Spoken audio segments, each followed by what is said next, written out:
Hi, this is Carole Conlon, and today's Mastering Your Body tip is all about setting up routines.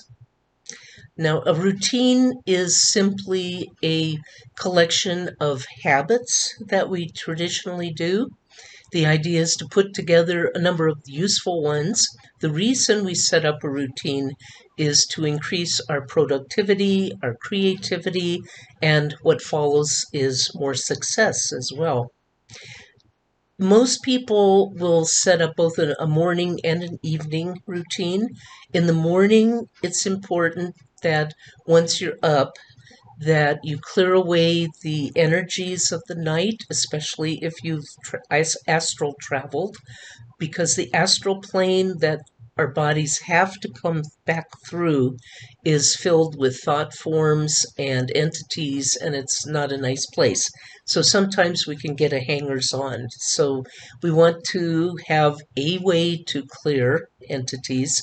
I'm offering an ascension prayer on my website that you can download or download the MP3, and I will say it for you every morning. Once that prayer is said, then we have more to our routine. There's usually having breakfast, cleaning up, meditating, doing some exercise. All of these things will help you set your day. In the evening, when you come home, you can use a routine to clear your mind.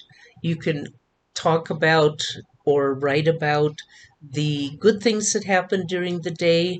You can also use that time to go ahead and set up goals for the next day. Basically, it's setting the tone for your next day early. Please take the time to clear any entities or things that you've picked up during the day. Any thought forms or fragments of others, you want to get clear those as well. So the morning, evening clearings are very good to have, habits to have, and set up routines and follow them, and you will be much more successful in life. And that is our tip for today about setting up routines. If you liked the video, please hit the subscribe button and come on back for more.